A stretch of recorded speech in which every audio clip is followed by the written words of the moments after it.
Hello and welcome to our next session, Historic Markers and Primary Sources. This session is sponsored by the William G. Pomeroy Foundation, who is also the conference's main sponsor. We want to make sure that we thank them for doing this. And we have a little video that we're going to play for Bill here for you, from Bill here for you. Hi, I'm Bill Pomeroy, trustee and founder of the William G. Pomeroy Foundation based in Syracuse. We are delighted to be back again for our 8th year as a conference sponsor. We've had a lot of fun at this conference and keep coming back because we want to help you celebrate your community's history. We do this by providing grants to fully fund historic roadside markers.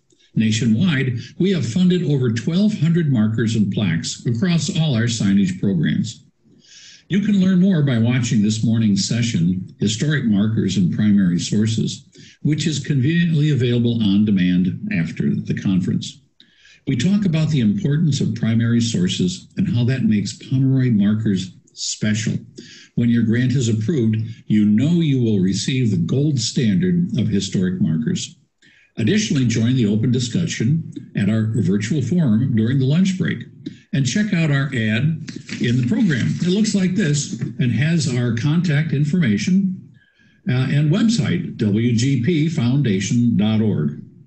Visit us to explore our various marker grant programs. Perhaps you'll get an idea for one for your community. Thank you again to the William G. Pomeroy Foundation. This presentation is going to be a little bit unique in that there's two separate sets of presenters. The first is Bill Sauers, who is the president of the Greece Historical Society and an avid historic marker researcher. The second part is a program that was pre-recorded with Susan Hughes and I. We weren't 100% sure if Susan was going to be able to make it today, but she was. We're very grateful for that. So we're going to let Bill run wild first, and then we're going to have Susan and I play the pre-recorded version. All three of us will be available afterwards. Because this presentation runs right up against our next one, we may have to cut it a little bit short. If we do, at noon, Susan, myself, and Bill will all be part of the Pomeroy lunch chat. So you can always come in there and ask us all the questions you didn't get to ask us now. So without further ado, Bill, if you want to share your screen and get started. All right, where's my, well, good morning, everyone. We're just going to talk about roadside markers, a little bit of history, who's authorized to place them, how accurate are they, who's responsible for their upkeep, and what are the rules. And we'll be showing examples throughout this next 20 minutes. So roadside markers are windows to the past. They educate us. They make us curious to investigate and give us a break to stretch our legs to read what happened here. I am not going to talk about statues, large signs, plaques on rocks. We're going to focus on the traditional 2 by 3 foot historic markers that are in New York. So they were first created in the 1920s to tell about historic events and locations. They're no longer funded by the state, but they are being installed by individuals, towns, county governments, historical societies, individuals. They become a major way to inform the public. Long before automobiles, milestones were the markers that pretty much gave you directions to places. And of course, there was always the signs telling you which way to go. But around the turn of the last century, the state started putting up wooden historic markers. But in 1924, the State Highway Department started and adopted a uniform system. They were the first to use this 2 by 3 foot type cast iron sign. Generally, they showed road hazards, directions to places, and this is a picture of my father at one of those signs in 1931, hitchhiking to the Thousand Islands. Many of them just located spots or cities or places. Some were quite obvious, Lake Ontario, but some were kind of unusual. They made large letters and hyphenated words in unusual places. But they also started using historic sites with a small description. They were very, very well made. They were attached in the back by 2 points, unlike the ones today. And in fact, there's still some that were never used that are still in the state archives. Maybe we'll hear about those later. But in 1926, the State Historic Marker Program started just to commemorate the sesquicentennial of the American Revolution. And at the bottom of the sign, they put New York State Historic Marker, in case anybody didn't know what it was. Followed soon by this New York State Education Department funded program, which was in effect from 1926 to 1966. In 1927 alone, the state funded $75,000 for historic markers, over $1 million today. But today it's just an advisory program, and no one knows exactly how many of those state markers are around. They assume it's anywhere from 2,800 to 4,000 are still up. And what they did back in the 20s is they advertised mainly in newspapers. They wrote to town historians or local historians for ideas for signs. I'm not sure how well they were vetted, but this is what they did. They were blue with a gold or yellow edge, but over the years, people have repainted them, and many of them are now whatever color somebody wanted to paint them. In 1935, the State Education and Conservation Department celebrated the 50th anniversary of the State Forestry Department. And not to be undone, 50 years later, they have signs celebrating the 100th anniversary of the Forest Preserve. By 1960, with the advent of the highways, the small signs were going out of fashion for the state, and they decided to go with the regional markers. Many of them you've seen on thruway rest stops. But in 1998, came back with the state with a program honoring women. Every one of these ones honoring women, though, said George Pataki. So it's unusual that all these markers honoring women also have a man's name on it. Interesting enough, though, this one here in Peterborough, somebody painted over George Pataki's name.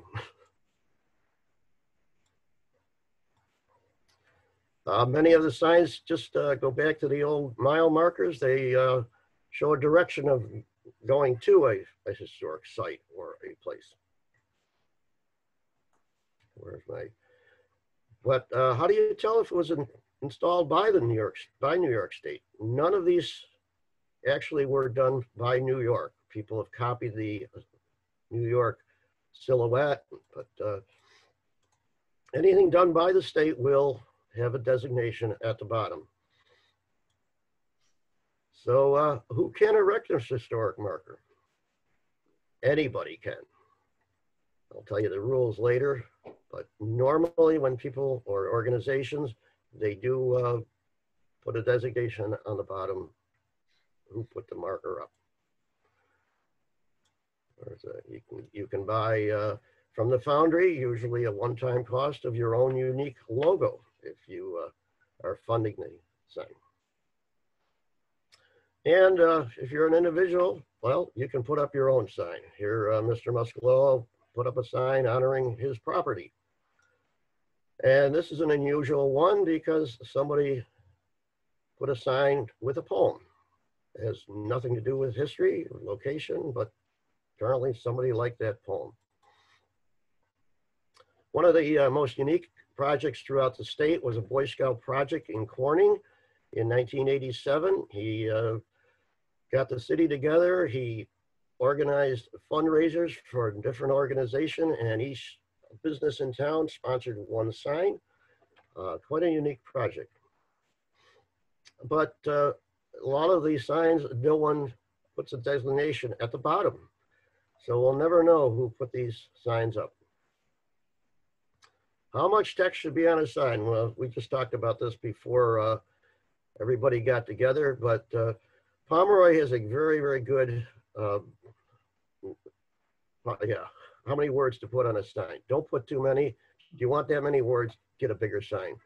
And of course, some of the signs don't have enough words, and it's hard to tell what it's all about. Some are very confusing. Here's one in Brockport with an out-of-scale representation of how their campus improved. And this one was kind of unique. I just found from somebody the other day. It kind of said it was the texting of historic markers found at 17th C. Dutch. It meant that the community was founded in the 17th century by the Dutch. But how many can you have in one place? Apparently as many as you want. Here's 2 state markers, and somebody decided to put a third. This one's on Route 20 out of Albany with 3 within 50 feet of each other. So is there a standard height for these signs? Again, I guess people put them as high or as low as they want. Obviously, you should have it at, about 6 foot is really the best way to put it. How about controversial signs? There are people here in Rochester who feel that these slaves coming up here were not fugitives. They should come up with different words. People in Bath, some are annoyed that their community was the cesspool of iniquity. This is a very unusual one on one of the bigger signs, though. There's a big gap in this sign. We'll blow it up a little bit. And there was a designate talking about the descendants, and it's lived here with this big gap. Well, when the sign was originally made, they talked about the Jackson Whites, which is a derogatory term for this group of people. So they just ground it out. Where's my next one? So who's responsible for the upkeep? The state says it's a state sign. You should ask the state if you can fix it up. And of course, they'll tell you, yes, you can, because you're going to spend the money yourself. Some of them have been damaged. So here's a couple examples of restorations. Here's a project done by a science club at Herkimer. Where's my, uh-oh, what happened? Uh-oh, I lost my screen. There we go, there's an Eagle project in Bath who restored many signs. Another teen in Parrington. It's amazing if you look in the background how many signs he's working on. Town of Clarkston, they decided to paint all of their signs, whether they were county, private, or state, blue with a red border. Brockport is in the midst with the Brockport Community Museum and the village to redo all of their signs and paint them green with a yellow or orange sign.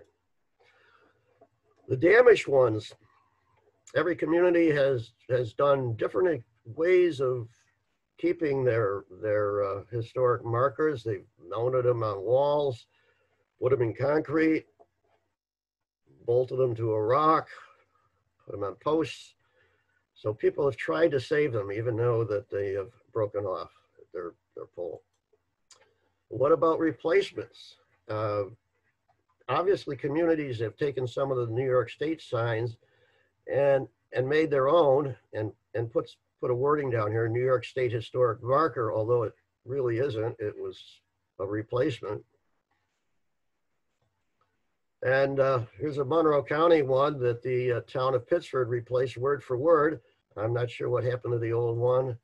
And another one near Rochester, they took a Monroe County sign, replaced it, didn't put the word Monroe County at the bottom. These are fun ones. Obviously, signs were lost or stolen or broken. So communities have made their own signs.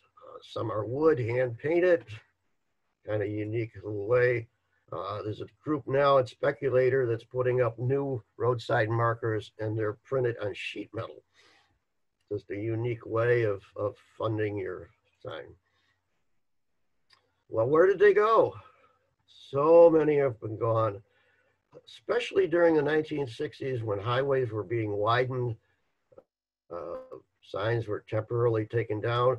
This group of signs was in a building in Rochester. A friend took pictures of it before the building was demolished, came back with a truck to find the signs, and by that time the building was gone and probably the signs were lost too. So what's wrong with these signs? This one says the building was long gone, but they saved the sign. This one here, a cemetery is maintained by the county of Monroe. Right after they put the sign up, the county decided not to maintain that cemetery anymore. So be careful when you word signs and try to make them last forever. This house is the home of the headquarters of the Landmark Society. They've moved twice since they were in that. This one talks about a particular house. Well, somebody put up a temporary sign below it saying it's no longer there. There's the house in the background. This is a fun one because it's the state education department. It says it's open to the public. It's no longer open to the public. So they did save the sign. They put it inside. It is interesting though that because it's the state education building, I've never seen a sentence with 4 semicolons in it. So it's kind of grammatically incorrect for the state education building. This one, Honeoye Falls, where Indian tribes hunted, fished, and tilled the soil for thousands of years. You could probably say that for almost any place in New York State. This one is probably, what should I say? They put up a monument to this guy in the 1920s, shortly after a New York State historic marker. There is absolutely no evidence that this person ever exists. There's no written, oral, or diaries. It was just a tradition in the community, and they got themselves a state historic marker. It's over by Keuka Lake. This was a fun one 2 years ago where they put up a sign that Matthew Brady was born on this site. Shortly after the sign was installed, it was stolen. They found a guy who they thought stole it, weren't sure, but he was arrested on another crime. The judge told the guy that he would get rid of his fine. I'm sorry. But he would forget his, if he would give the Historical Society the money to buy a new sign, they would drop his charges. He did that, but in the meantime, they found out Matthew Brady was not born on the site. This is why you need source documents. So they did create a new sign saying it was his childhood home. Where are we going? If you put up your own sign and you fund it, there's no need to say that it's a historic marker. Everybody knows it is. So use that space for your own credit and put your organization's name on it or your municipality. Well, who makes these? Well, there's foundries all over. Catskill Casting has been making them since the 1920s. There are other ones available. I'm sure Pomeroy now is, because they're getting so many more signs, they're going out to other foundries. This one happens to be in Greene, New York. There's many other historic sign foundries. So if you're funding your own, you can pretty much do what you want. So what are the rules? Well, who's authorized to place a historic marker? Anyone can. You just need to follow the rules. Rule number 1, have the money to pay for it. Here's one, this guy had the money to pay and designate his place historically haunted. And rule number 2 is get the municipality or the property owner's permission. This is number 1 with Pomeroy before you even get all your source documents. And really, really important is to call 811 and get a stakeout. No one wants to dig through a gas line or a fiber optic cable. Many people forget this step. Just to close out a few examples. Up in Woodstock, New York, they've had a lot of fun with markers. You notice at the bottom they put education department, whatever that is. But they put some really unique little phrases in there. And typical of Woodstock, New York. This one, this particular sign does not exist at all. It was in a movie. It does say State Education Department, 1938 at the bottom. It was strictly for a movie and it doesn't exist. So if you find this one on the internet someplace, it's not real. You also want to think ahead in your community. This particular one, this building in the town of Greece was around for well over 100 years, well known in the community. And geez, something happened to it. Well, the Crosby, we were going to build a Crosby gas station. So we negotiated with them and they agreed to pay for a sign, a historic marker designating the site. So, and we did that again with a plaza in Northgate where they paid for the sign when they changed the plaza. Unfortunately, the oil company decided not to build, so it's now an empty field. But if you have a site that might be demolished, work with the developer and they might fund a sign for you. So you want to learn more about historic markers. There is no one site that anybody can find that lists all of the historic markers in New York State. There's many individual ones. This one lists and photographs all the ones in Monroe County. There's a book that was published years ago for Central New York, so it doesn't include any of the Pomeroy signs. There's some older books. Here's one that listed in Monroe County. There's one in the state of New York. There is a site that shows where they are, the New York State markers are. There's a great site that Tim Arthur puts up. He writes a blog about the historic markers and has long descriptions of the stories behind the signs. New York Historical.com is another one. Whoever puts this up, whenever they do a map. Of course, you have the Pomeroy Road marker map, which lists only the Pomeroy signs. And this is a great site, the Historic Marker Database. It's kind of like the Find a Grave of historic markers. And there's a Facebook page, a couple thousand people, crazy people that like to take pictures of signs, tell the stories about their signs. So it's a fun site if you have time to fool around with Facebook. Well, it finally happened. After several years, my wife is accusing me of dragging her all over Hell's Half Acre to chase down and photograph roadside markers. This summer on a trip to the Western Finger Lakes, Genesee Valley, we finally got there. This is Hell's Half Acre. So when you do your marker, celebrate your roadside marker. Call the press, get your municipal elected officials involved, your friends, your members of your community, your historical society. You did a lot of work to get a sign, so, you know, celebrate it. And up next is going to be the Pomeroy Foundation program. These are 4 that I was directly involved with. So I guess that's my 15 minutes of fame. We'll see you later. And now I got to figure out how to unshare my screen.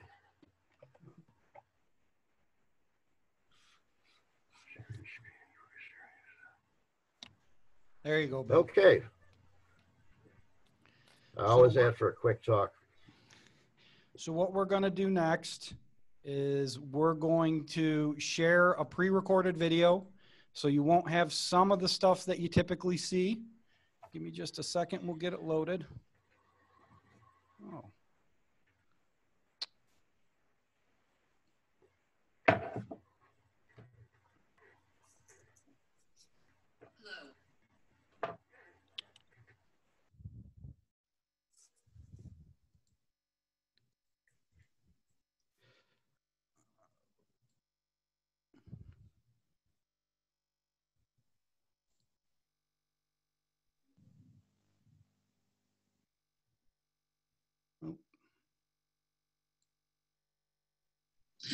Hello, I'm Susan Hughes, historian and archivist for the Pomeroy Foundation. We're also joined by Matt Urtz, Madison County historian and first vice president of AFNIS. Next. For those who don't know the Pomeroy Foundation, let me briefly tell you a bit about who we are. The Pomeroy Foundation is a private foundation established in 2005 by Bill Pomeroy. Bill was diagnosed with AML, a very aggressive form of leukemia, in October 2004, and had a bone marrow transplant in May of 2005. We have two main initiatives. The first is diversifying the Be the Match bone marrow registry so that patients from any ethnic background can find a matching donor. Second, we seek to help people to celebrate their community history with roadside markers. Next. When Bill was a kid, his dad, who was a traveling salesman, used to bring him with him on trips. Whenever they'd spot a roadside marker, they'd pull over and learn from it together. Bill has great memories of those times. That passion for history stayed with him and eventually became the impetus for the Foundation's second initiative. Next. At the Pomeroy Foundation, what began with funding historic roadside markers in central New York in 2006 grew into our first statewide program, our New York State Historic Marker Grant Program. Here's Bill and his wife Sandra at a marker dedication in Chittenango, New York. Next. As you can see, we've really expanded, going from 1 to 8 programs. Next. Since 2006, we've funded over 1,200 roadside markers and plaques across the country.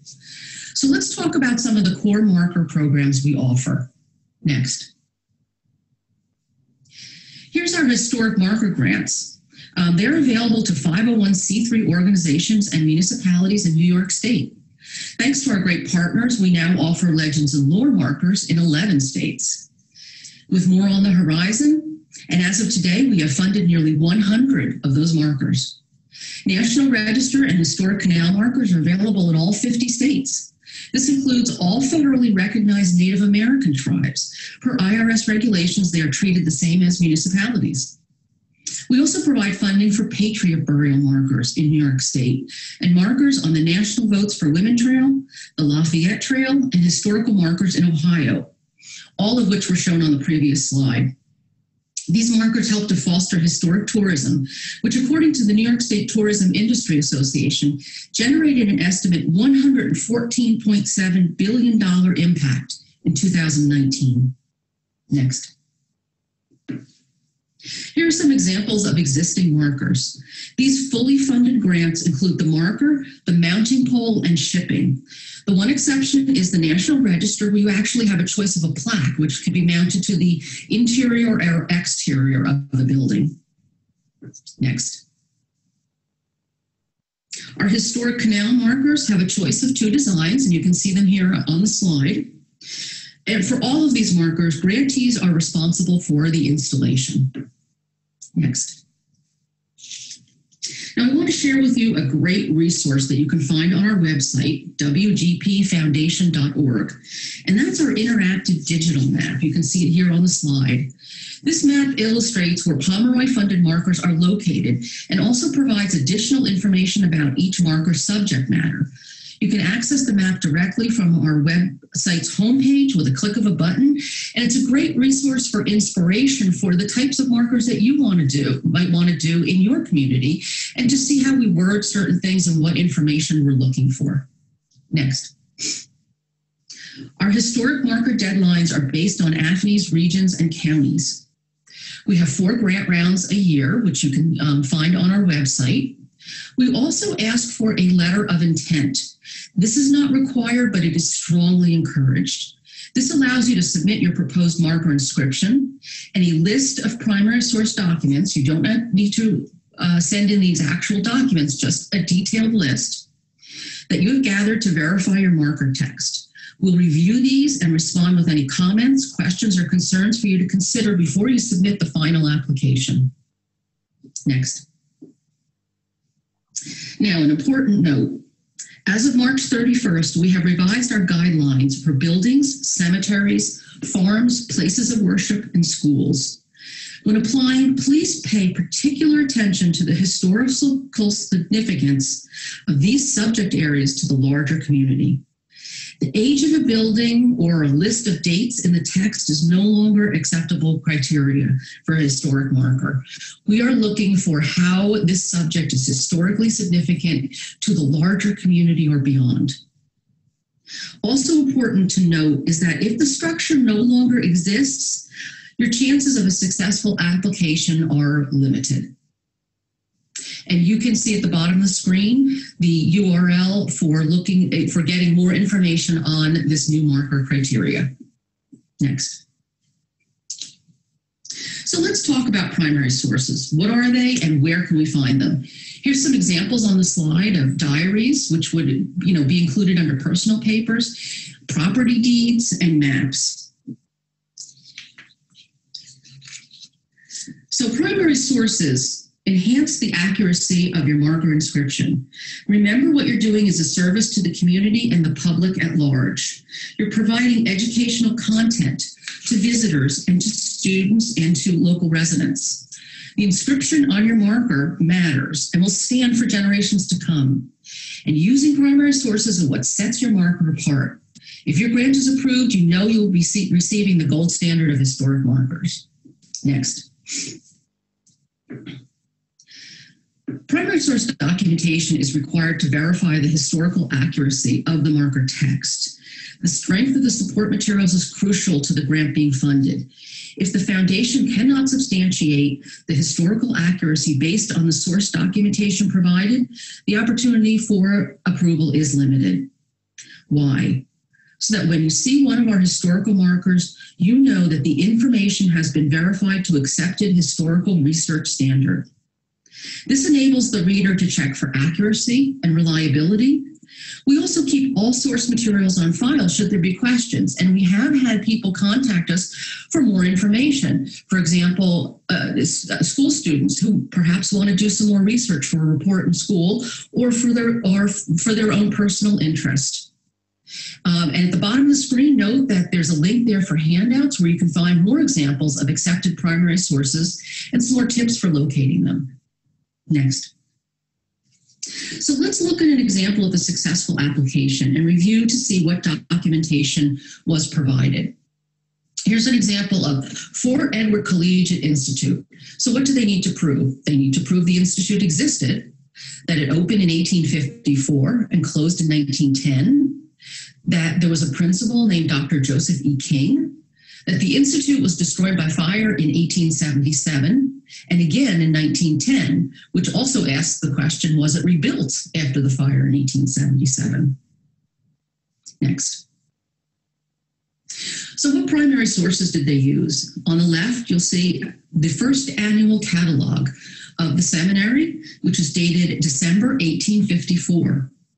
On the right, you'll see Dr. Joseph King's A Reminiscent Book, which is autobiographical writing from King from the time when he was principal and later owner of the Institute. So this would qualify as a first-hand account. And in the center is a newspaper article which discusses the destruction of the building, which caused the Institute to close in 1910. Next. And this is a report of the Superintendent of Public Instruction. Now, this was taken from the documents of the Assembly of the State of New York, and we're going to look at that later, and I'll give you a source for finding this type of documents. But on the right, that you can see part of these documents was a report to the Superintendent of Public Instruction, and it mentions the Fort Edward Institute having been closed because of fire, that it's being rebuilt, and that the Institute will reopen and under the continued principalship of Joseph E. King. So this is a contemporary document. Next. Now, here's some newspaper articles. They discuss the destruction of the building, which caused the Institute to close. They discuss it being rebuilt. And then they also report in the 1910 fire. You can see a clipping from the Fort Plain Register from 1877 and a clipping from the Fort Edward Advertiser in 1910. The important thing to note is that these are contemporary to the events. They are from the time the events happen. And note that the applicant also provided the masthead, not just a handwritten note as to where they got this from, but the actual masthead, so it can be documented that this is the newspaper that it came from. Next. So where do we find all these primary sources? I want to give you some tips as some good online locations that you can find them. Obviously, if you don't hold the documentation in your office, your first choice is to visit a historical society, a library, or other repository in the area that you're researching. But you can't always do that, and they may not have what you need. So I want to give you some free online resources. And later, Matt's going to talk about county and municipal holdings that you can use as well. Links have been provided for the website on each of these slides. So on this first slide, I want to talk about the digital collections at the Library of Congress. They have digitized papers of former presidents, elected officials, and other prominent historical figures. They also have maps, high-resolution scans so that you can really zoom in, plat maps with names of property owners, locations of churches, schoolhouses, mills, and other businesses. They're an excellent source for county atlases, and they're constantly adding Sanborn fire insurance maps, which many of you may have used for genealogical research, and have wonderful information about the particular businesses and buildings in each community. Next. New York Public Library has digital collections online. It's not just New York City, and in fact, it's not just New York State. They also have those Sanborn fire insurance maps, and they have some that the Library of Congress has not yet scanned. So this is a second location to look at for those wonderful maps. There's also a website called New York Heritage, which you may not be familiar with. It is administered by the 9 New York State Library Councils. They are adding new things all the time that are contributed by libraries, historical societies, museums, etc. And they have all types of things, from personal papers to maps to college and high school yearbooks, all sorts of wonderful information from all sorts of institutions around New York State. And I really strongly suggest that you check it out, because you never know what kind of information they're going to be adding next that might be very helpful to you. Next. Next is Founders Online. These are the transcribed papers of Washington, Jefferson, Adams, Franklin, and others. They also include the scanned originals, which is really fun to read as well. And if you think, well, we don't have anything that would, pertain to George Washington, here's an example of a marker that we gave out in 2014, where the applicant made use of these particular papers of George Washington when he passed through Coram, which is a hamlet in Suffolk County on Long Island. They were able to document through his journals that he passed through Coram on April 22nd, 1790. So you never know, especially downstate, what could show up in one of Washington's or Jefferson's journals, because they kept very meticulous records of their travels. Next.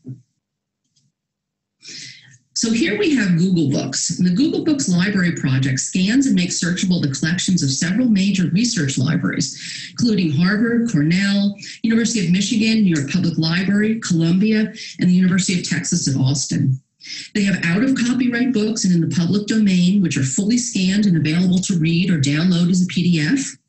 They also have some in copyright books that are scanned and available for snippet view. So you can get an idea as to whether or not that book would be helpful. Then you can go to your local library and hopefully order it through interlibrary loan. Now, here are those documents of the Assembly of the State of New York that I talked about before. And these are wonderful documents for a number of reasons for early New York history. For example, I looked through the 1916 index, and I found records of the New York State Monument Commission, the New York State School for the Blind in Batavia, the Erie Canal Engineer, Ecclesiastical Records Index, which is when churches were formed, the New York State Nautical School, and all kinds of educational institutions and hospitals and state boards. Also, the early records have business incorporations. And of course, this was before we had so many departments and agencies in Albany that would handle these things. A lot of this would go directly to the Assembly of the State of New York. So it was all put together in these volumes that have been scanned and are available for free on Google Books. Next.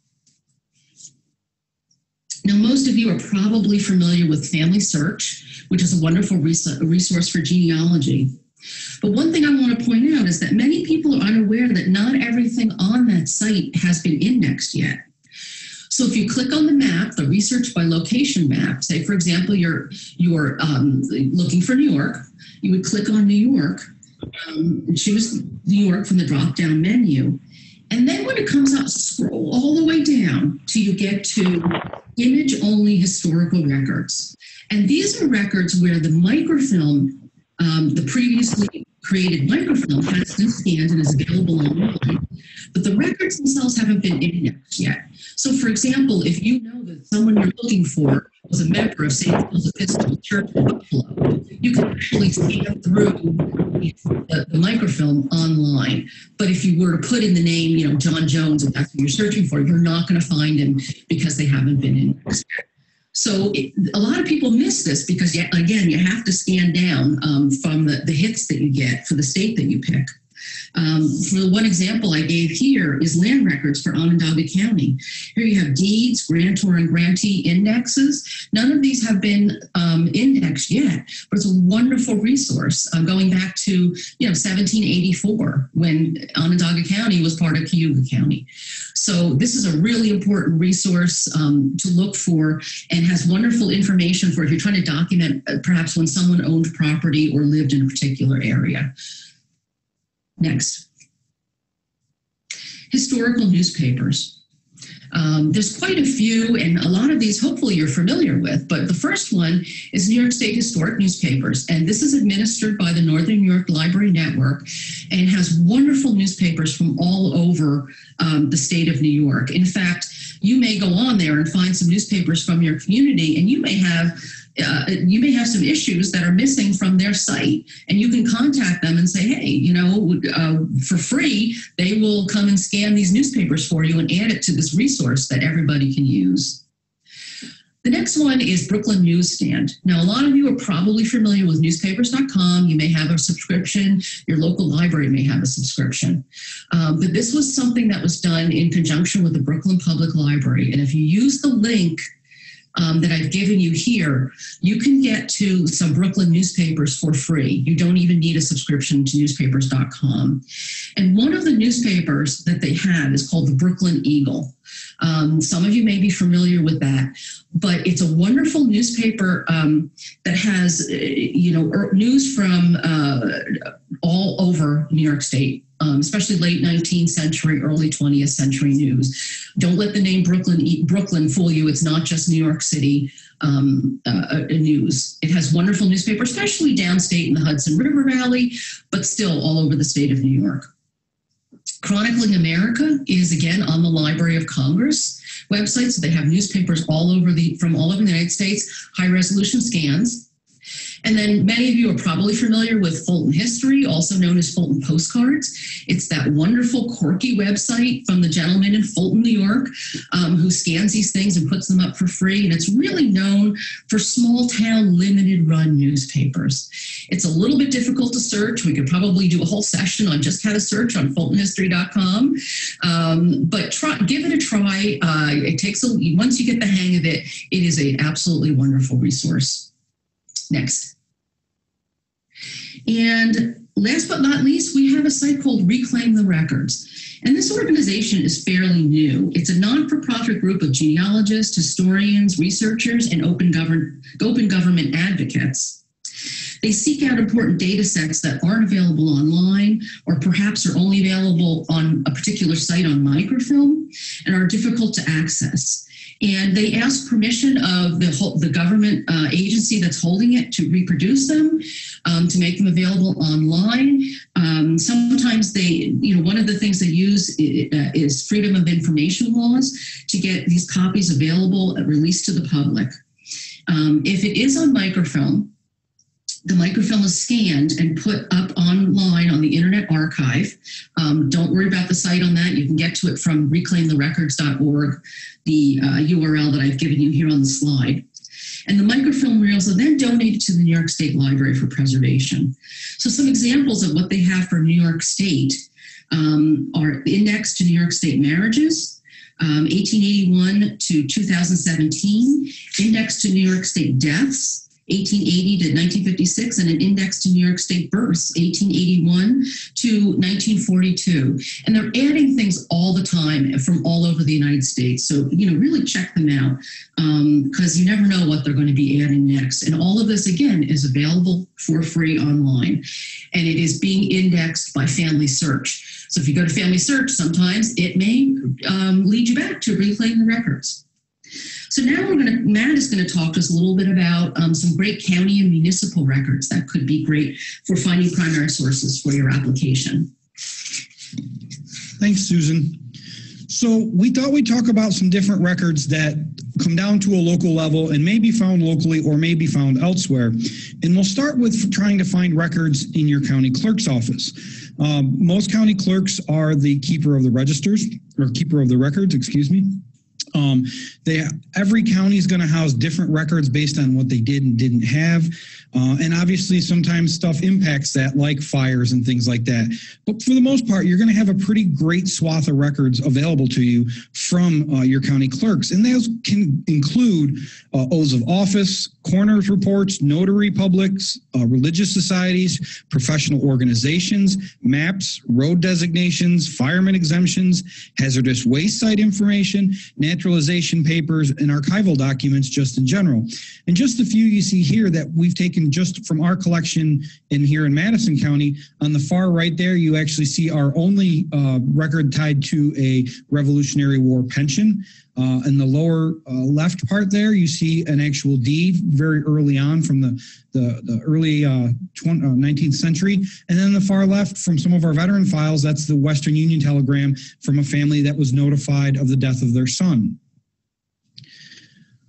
Local government, county records can house, again, different things depending on where you are. Different counties have different things. So in our county, for example, we don't have military land grants, but the two counties surrounding us on east and west both do because they were land grant counties.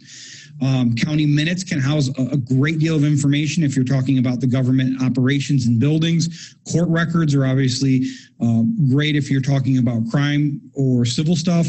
Photographs, appointment letters, those great maps, Madison County, we have them 1853, 1859, 1875. Mortgages. When you talk about churches, a lot of counties have what they call incorporation books, which were church incorporations, library incorporations, things like that. Business records, chattel mortgages, naturalizations are a wonderful record that give you a lot of good information. And then sometimes you run across miscellaneous records. And miscellaneous records are sometimes unique, again, to that individual county. So in Madison County, we have stuff like stallion pedigrees, what we call the physicians and surgeon books, which were literally when you were a doctor practicing in Madison County, you had to come in and file a paper with us so that we knew what you were. And there was a lot of different doctors that would come in, everything from chiropodists to dentists to surgeons and general practitioners. Canal records, railroad bonds, stuff like that. Farm names, which is, again, very simply a book of farms that came in and gave us a name and the location of their farm. Fruit juice permits, which in Madison County, you could produce alcohol during Prohibition. Across the top here on the far left, you see that during World War I, our county clerk kept a journal of every soldier that enlisted or was drafted. In the middle, you see one of those maps. That's an 1875 map. And on the right is an executioner's sale flyer from 1854 that just happens to be in our collection. Sometimes you want to go down to a local level, even more so. So you go, well, what does a town have? Again, town meeting minutes are going to be a great thing. If you're celebrating something like your town hall or your history in that regard, the town meeting minutes are going to record that whole process. If you've done any Civil War research over the course of time, the town journals from the Civil War are a wonderful resource. In Madison County, I think we have just under half of our towns either have or their town journals are at the New York State Archives. vital records, birth, marriage, and death, obviously, tax records, local election information, and then you have a bunch of like oddball records. So amusement device licenses, solicitor licenses, animal licenses, and why might those be important? Well, if you look at the two records in the middle and the right, those are actually licensed to hawk, peddle, and vend merchandise, which actually have photos of the vendors in this case. So when you talk about maybe wanting to celebrate someone for something unique, you may find a record like that that could be beneficial to you. On the left, that's actually from the town of Hamilton. It's a record of the names of people that received bonuses for enlisting during the Civil War. Again, kind of a weird record in that it's not something that you always go to look to, but if you were having a hard time proving somebody enlisted and served in the service, this could be a starting point. You might be able to find out that if nothing else, they got a bonus. Now, maybe they never actually made it to the service, but they got a bonus and you have a point to try and move forward with. So when you move beyond the towns in your local communities, where else can you go? Historical societies are obviously going to be a great source. Artifacts, genealogies, journals and letters, business ledgers and journals in a lot of cases, photographs, oral histories. Local libraries typically have census records. They may have that local newspaper microfilm that hasn't quite made it to Fulton history yet, or may not. You know, we know in Madison County there's 2 or 3 newspapers that are still not online that are housed in local libraries. Local history texts, artifacts, you know, across the top again, in the middle, you see the Brookfield Historical Society, which houses a great collection. On the left, that's from the Cazenovia Public Library. That's a photo of an early brewery in Madison County, 19th century photo. Actually, it's a 20th century photo of a 19th century brewery right before it was torn down. That's the only image. And on the right, in 1895, the village of Hamilton had a fire that literally destroyed the business district, and they have a collection of the posters from that. This is the day after the fire. A guy who went into Utica, got a full line of groceries, came back and opened up shop in a temporary office until he figured out where he was going to go. So you kind of see that response. If you wanted to celebrate a specific event, like a fire like that, this would be a way for you to prove what happened and maybe in the outcome. If you are in a community that has a university library, university libraries, and specifically the special collections, typically house really vast collections of journals, personal papers, that kind of stuff pertaining to the university. And if they're pertaining to the university, if it's in your local community, it probably pertains to your local community too. Many of these institutions also house important events, different things that happen in your community, because they might be the big repository in your area. On the left, you see the library at Colgate University. A wonderful resource that has a massive collection of different things. And on the right, you see that's Cornell University Library. Cornell University is our New York State land grant college. Their library is open to everyone. If you've never gone and looked at their library's website, it's a wonderful resource. They have massive collections of everything across New York State, and they break it down pretty well into different topics. One that I've commonly used is the abolition movement, because they have a lot of abolition letters, and they are a library that actively collects, meaning they go out and purchase collections that they think meets their criteria. So they're always updating and adding new things. I would encourage anyone, whether you're in New York City, Buffalo, Central New York, the Hudson Valley, to check out Cornell University's collections, because it's a really unique thing. That's something that you might be able to take advantage of. Specialized museums are typically topical on one thing. The two that come to mind for me immediately are the New York State Military Museum, which, if you're a Civil War buff, houses all those collections of the different things tying to the Civil War, as well as any wartime thing. You've got the Erie Canal Museum in Syracuse. There's a number of other Erie Canal museums along New York State, along the canal. These type of things house journals, letters, personal accounts. Just a personal example, the New York State Military Museum, probably 6 to 10 years ago, I was working next to an abstractor who was telling me the story of her grandfather, who she didn't have a lot of memories of. He died when she was fairly young. He took part in a project with the New York State Military Museum, sat down and did about an hour-long interview about his experiences in Vietnam. He died from complications, I believe, to Agent Orange, tied to Agent Orange. So when you look at something like this, she was able to get a copy of that video when she didn't even know he had done it, learn about her grandfather. She gave it to her mom. Her mom learned stuff that she didn't know. It was a really unique experience for them. And one of those things, if we didn't know that this collection existed in the New York State Military Museum, she probably would have never seen it.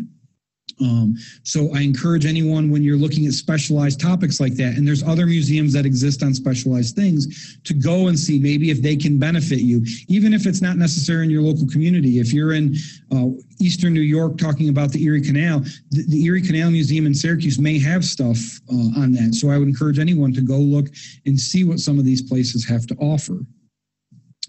Other organizations like the Library of Congress, the New York State Archives, the New York State Library, the Fenimore Library, which was the former New York State Historical Association collections, amongst others, all have large collections online that are searchable via online databases. Many allow the transfer of microfilm to local sources. So let's say, again, a personal example, we were working on a project with a woman, on a woman by the name of Myrtilla Minor, whose letters were at the Library of Congress. Through my local public library in Oneida, New York, I reached out, filled out a form. Her microfilm, which was located at the Library of Congress, was shipped to my public library. I was able to look through those letters, as well as 2 other researchers, for a period of 3 weeks. We were able to print whatever we wanted, read the letters, and then we had to send it back. So rather than me having to make a trip to DC, I was able to utilize that information through my local public library. The New York State Archives, the New York State Library definitely has a program that's similar, and I believe the New York State Archives does as well. You can talk to your local library if you know the thing exists, what you're looking for, specifically microfilm. You can make a request. It's a simple form you fill out. Great way to be able to kind of get that information you need that's elsewhere and bring it home to you so you can utilize it on your application. Finally, religious record centers commonly hold records pertaining to churches that no longer operate. So when we want to celebrate those kind of things, it's a great opportunity to find the meeting minutes of those churches if they exist. Again, a personal example, we had someone that was working to put a former church, a former Presbyterian church, on the National Historic Register. We didn't have any records here in Madison County pertaining to it, but we reached out to the Presbyterian Historical Society in Philadelphia. In their database, they listed the meeting minutes. I think there was 2 separate, one was from like 1900 to 1915, the other was from the late 19th century up till 1900. Those records allowed us to kind of create a history of the church's members and how it grew, and allowed them to get the church put on the National Register. It was a wonderful opportunity, and it wouldn't have existed if we hadn't reached out to the Presbyterian Historical Society. Also, you can look at places like the Catholic Diocese. You know, the Methodist Church has a historical society, I believe.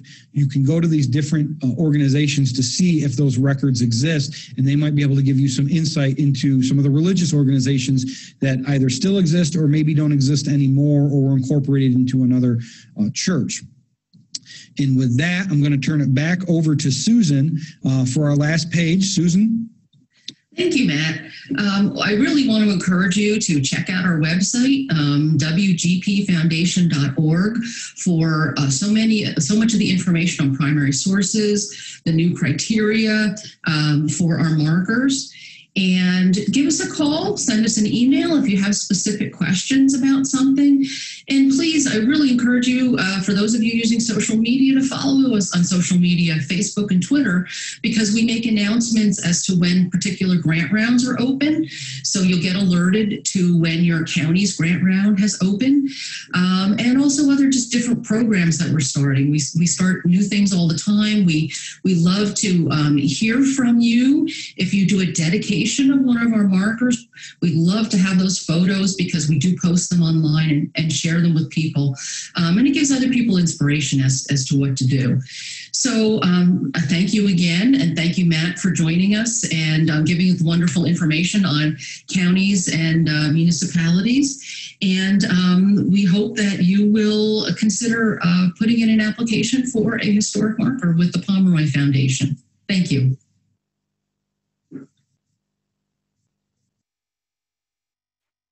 If you took a drink every time that I said or wonderful, you would be really happy right now.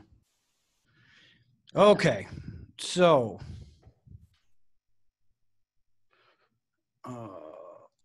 let's see. Do we have any questions? Yes, I do. Fire away. Barbara Russell.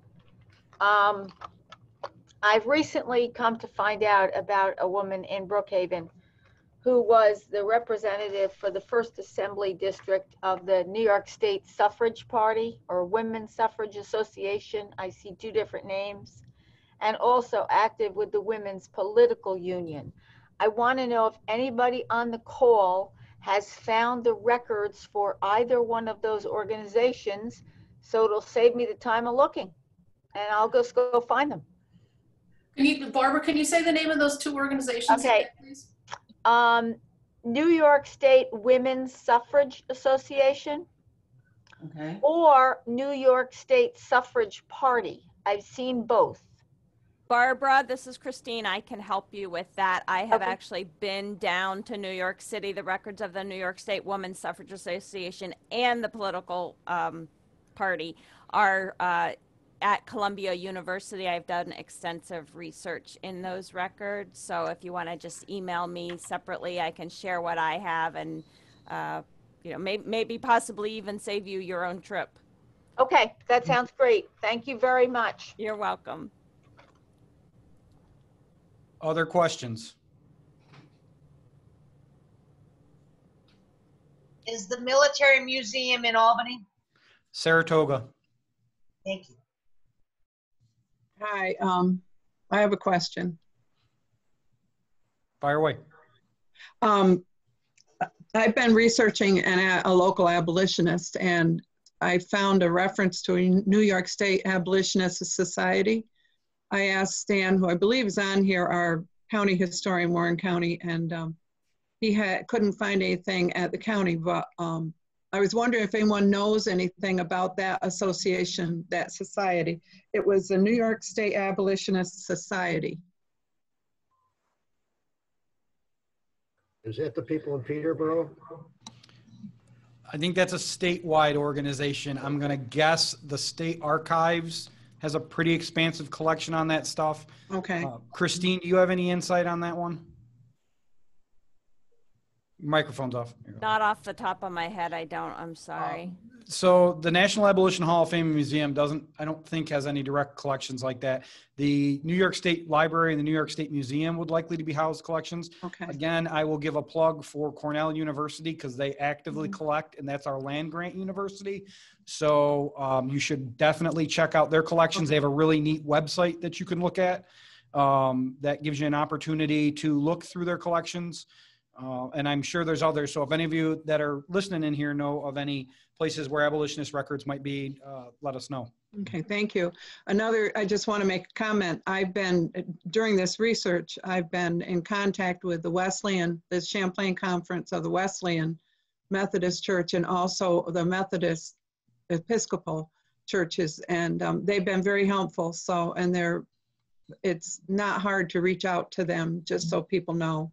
They've been very helpful. They've actually found original records, original minutes, and an obituary for the gentleman that I'm researching. So, Other questions?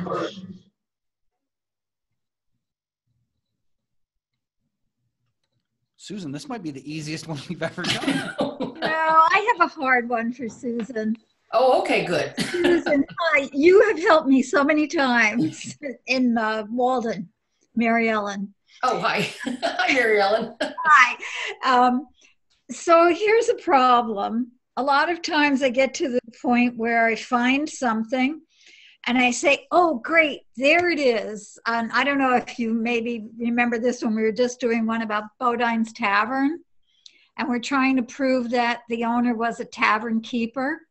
Okay, that sounds familiar, yeah. And I was at the Genealogy Society and they said, oh yeah, wait, here are the jury list transcriptions. They had a book where they had transcribed them. I go, oh great, here he is. It says tavern keeper. They go down the basement and they say, oh, look at that. There were 2 boxes of original jury slips at one time and the box I needed was lost when they moved. Oh boy. How do we deal with these issues? Because they happen over and over again. Right, right. Yeah, that is very difficult, especially when people lose track of things. But one thing you could possibly do, and perhaps you've done this, is, now you have a clue as to a time period, as to when he was a juror. Right. So what I would look at is things like, and I don't know how early this was, but things like 1830s. 1830. Okay, a little too early for New York State census records. I think the earliest one was 1855. Right. But I would also look at not just the census records, but then I would also go look at property records for the town. Did that. And I've tried newspapers too, because they would often get this. Have you looked to see if your town had, had innkeeper or alcohol or excise records that would list them? I'll ask, but their records are even worse than other records. Right. They moved several times. They always blame a fire. Everybody blames a fire. It was always a fire. Yeah, every state, and it's not just in New York State. Every state always claims that the courthouse burned down and they lost the records. Right. But Right. So I like what Matt said. I would look at any kind of esoteric records that you could find on the county or the town level. You might be able to go to some type of property records that show, like I was saying before, with the taxes, that show that there was a tavern on that property, and then maybe you can tie in him owning that property. Well, I think we did that with you, and the first go around that was rejected. Okay, so we might have not had I don't know the reason why. I'd have to look back. Yeah, but I don't know either. Yeah. But it's a tough one, because you keep running up. It becomes a brick wall. It does. It does. I agree with you. It can be very difficult, and you can get very close and not be able to. But I guess the one thing that I guess I would suggest is if you can't make it on the first round, don't give up, because you never know what records might show up. And I think I think you know me by now that I don't. Yeah. I know you don't give up. But you never know what might show up. And I think the other thing is that to let people know is that, if at the first round you don't succeed, if you find that you have to go back and do more, you can always reapply, as opposed to, there's a lot of, especially federal and state grant programs out there that it's one and done. With our foundation, it's not one and done. We've had people come back maybe 3 times before they were finally able to find that record that they needed. You can reword it too.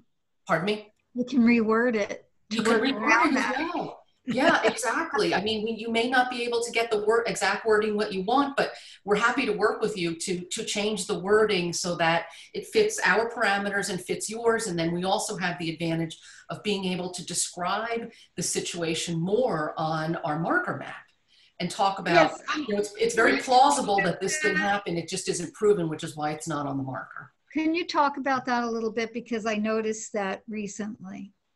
Yeah, the marker map, we've only been doing the marker map for, gosh, that seems like it's only been about 2 years now. Yeah, but, right. It's difficult. We know that it's difficult to tell the story in 5 lines, 27 characters each, and a title with, 13, 14 characters in it. So when we created this marker map, which is sort of inspired by one of the things that Bill talked about, which is hmdb.org, which is the historic marker database. It gives you the location of the markers, but also we can talk about other aspects of the marker that perhaps might have not been proven, or just give people more information. If you're doing something on a woman who was a suffragist, we can talk more about, what organization should she belong to? What exactly were her active years? Anything like that, that can add more information and give people more information. And we can also provide some links there for other sources for material, because like I said, it's very difficult to tell the story in 5 lines, 27 characters each. And we know that. Oh yeah. So I guess my question on the use of I don't know what you call it. Well, on the map, the additional information you put, is that from the sources that the applicant sends in, or are you going to other outside sources? Because once or twice. Both. Okay, because once or twice there was one or two things I wasn't too happy about. Well, then, you know, if there's something that you see on there that you feel isn't correct, or you feel needs to be added, or more information on, you know, contact us. And we're happy to talk to you. But usually what we do is we take the additional information that the applicant has provided us, and we also have an intern program. And for the past couple of summers, not this one, of course, we've hired college students and recent college graduates who are history majors, and as an internship, and they have been writing these for us, and then they're reviewed by one of the historians on our staff. So we're always happy to add something or correct something. If you think it's incorrect, we're happy to talk to you about it. And can you maybe address? Can we save this until the lunchtime, because the next session is going to start in 5 minutes? Okay. Susan, myself, and Bill will all be at the lunchtime session from 12:15. I will open it sooner in case the New York Archives marker one, New York Archives one ends a little early. We'll all be in that session then, and I want to make sure everybody gets out and gets to that session on time. So if you have a question, and I see some questions quick coming in, make a note of them, bring them to us at, like I said, about 12:15, and we will answer those questions then, okay? That sounds good. All right, we will see you all then. Thank you for coming to this meeting. Please go into the next one, which is the New York State Archives. You're going to get a behind-the-scenes tour of the New York State Archives. And if you have other questions for us, we will see you at 12:15, maybe a little bit earlier. Okay. Thank you. Thank you. Thank you. Thank you, Susan. Thank you.